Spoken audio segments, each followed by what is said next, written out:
Student কেমন আছো? I hope প্রত্যেকে শুধু ভালো না ভীষণ ভালো আছো। আজকের ভিডিওতে আমরা যে কোশ্চেনটা প্র্যাকটিস করব সেটা হচ্ছে রাধাকান্তপুর হাই স্কুল। এই কোশ্চেনে যে টেস্ট পেপারটা ছিল অঙ্কের, তার 12 দাগের যে কোনো দুটি প্রশ্নের উত্তর দাও। এখানে 3টে কোশ্চেন দেওয়া থাকবে, 3 দুগুণে 6 নাম্বার, অর্থাৎ একটা কোশ্চেনে 3 নাম্বার করে থাকবে। কিন্তু যেহেতু আমরা প্র্যাকটিস সেশন করছি, সেহেতু এখানে আমরা প্রতিটা কোশ্চেনেরই সলিউশন করব এই ভিডিওয়ে। ওকে, তো দেখো প্রথম কোশ্চেনটা পড়ে নিই। কি বলেছে দেখো, একটি বৃত্তের অসমান দৈর্ঘ্যের দুটি চাপ কেন্দ্রের যে কোণ ধারণ করে আছে তার অনুপাত 2:5। বেশ, দ্বিতীয় কোণের ষষ্ঠিক মান 75 ডিগ্রি হলে প্রথম কোণটির বৃত্তীয় মান নির্ণয় করো। বেশ, দেখো দুটো কোণ দেয়া আছে। দাগ নম্বর দিদি প্রথমে 12 দাগের এক একটা। মনে করো প্রথম কোণ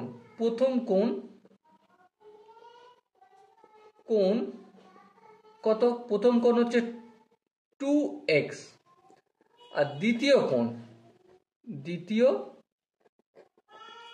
কোণ কত? 5x। এই এক্সটা কি? এক্স হচ্ছে আনুপাতিক ধ্রুবক। কি বললাম? এক্স হচ্ছে আনুপাতিক ধ্রুবক। এবার দেখো দ্বিতীয় কোণের মান কত বলে দিয়েছে? 75 ডিগ্রি। তাহলে আমরা এখানে শর্তানুসারে 5x মানে দ্বিতীয় কোণটার মান ইকুয়াল টু 75 ডিগ্রি লিখতে পারি। হ্যাঁ, লিখতে পারি। তাহলে x সমান কত? x সমান হবে 75 ডিগ্রি বাই 5। এটা যদি একটু ক্যালকুলেশন করি, সো কত হবে? 5 15 75। তাহলে x এর মান পেরোলো কত? 75 ডিগ্রি। এবারে প্রথম কোণের মান মানে কি? 2x। তাহলে এই বাম দিকটা যদি 2 দিয়ে গুণ করি, ডান দিকটাও 2 দিয়ে গুণ করতে হবে। তাহলে কত হবে? 30 ডিগ্রি। এবার কি করব? আমরা জানি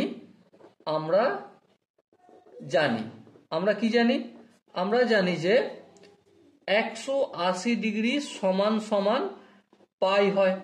তাহলে 1 ডিগ্রি সমান সমান কত হবে? Pi by 180 degree. আচ্ছা, পাই বাই 180। তাহলে এবারে কত ডিগ্রির মান করতে হবে? 30 ডিগ্রি। তাহলে 30 ডিগ্রি সমান সমান কত হবে? Pi into 30 by 180। যদি একটু কাটাকাটি এই শূন্য করবে, 3 1 3 3 6 18। সো আলটিমেট আনসার হলো পাই বাই 6। তো আই হোপ তোমরা প্রত্যেকে অতএব দিয়ে আনসারটা লিখে নিতে পারবে। যদি এ জায়গায় বুঝতে কোনো অসুবিধা থাকে, ডাউট থাকে, কনফিউশন থাকে, তার জন্য কি করতে হবে? কমেন্ট সেকশন খালি আছে, কমেন্ট সেকশনে জানাতে হবে। আর একটা বিষয় বলে রাখি, কোন ডিস্ট্রিক্ট থেকে ভিডিওটা দেখছো সেটাও জানাতে ভুলো না। ওকে, চলো এরপর 2 দাগের কোশ্চেনটা কি বলেছে দেখো। বলেছে যে দেখাও যে under root of 1 plus cos 30 divided by 1 minus cos 30 equal to 660 plus tan 60। Okay, তাহলে প্রথমে আমরা লেফট হ্যান্ড সাইড বলে লিখলাম। লেফট হ্যান্ড সাইডে কি লিখবো? Under root of 1 plus cos 30 degree by 1 minus cos 30 degree. Okay, এরপর দেখো 1 প্লাস cos 30 মান কত? cos 30 মান যা sin 60 মান ততই। তাহলে √3/2 ডিভাইডেড বাই 1 মাইনাস cos 30 মান কত? cos 30 মান সেম। ওকে, আই হোপ এখানটা প্রত্যেকে বুঝে গেছে। এবার দেখো 2 আর এই 1 লসাগু কত হবে? অবভিয়াসলি 2 হবে। 2 1 কে 2 প্লাস √3, আর নিচেরটা সেম লসাগু করছি 2 মাইনাস √3। এই দিয়ে 2 কাটা যাবে। সো কি পাবো আমরা? Under root of 2 plus √3 by 2 minus √3। এবার দেখো একটা কাজ করি। কি কাজ? নিচেটাও এই 2 মাইনাস √3 আছে, তো এটাকে আমরা 2 প্লাস √3 দিয়ে গুণ করব। আর উপরটাও কি করব? 2 প্লাস √3 দিয়ে গুণ করব। সো কি পাবো দেখো, নিচেটা কি হয়ে যাবে? a minus B into a plus B. কিসের সূত্র? a square minus B square. 2 square মানে কি? 4 মাইনাস আন্ডার রুট তার হোল স্কোয়ার মানে কি? 3 হবে, লিখে দিলাম। আর দেখেন a plus B into a plus B, তার মানে a প্লাস বি তার হোল স্কোয়ার, তার মানে কি হবে? 2 প্লাস √3 তার হোল স্কোয়ার। এবার দেখো এখানে 4 থেকে 3 বিয়োগ করলে 1 হয়। হ্যাঁ, ঠিক। আর এখানে 2 প্লাস √3 তার হোল স্কোয়ার বাই 1। এবার স্কোয়ার রুট উঠে যাবে। সো কি পাবো? 2 প্লাস √3। এটা হবে আমাদের আনসার। এবার এটা কি হলো? লেফট হ্যান্ড সাইডের আনসার হলো। এবার একইভাবে আমরা কি করব? রাইট হ্যান্ড সাইডের কাজটাও করব। রাইট হ্যান্ড সাইডে কি রয়েছে sec 60 degree plus tan 60 degree. sec 60 ডিগ্রির মান কত অবভিয়াসলি 2 আর tan 60 ডিগ্রির মান কত tan 60 ডিগ্রির মান হচ্ছে √3। চলো দেখো এখানে তুমি দেখো বাম দিকেও যে মানটা বের হয়েছে ডান দিকেও সেই মানটা বের হয়েছে, তাহলে অতএব আমরা কি লিখতে পারি left hand side equal to right hand side প্রমাণিত।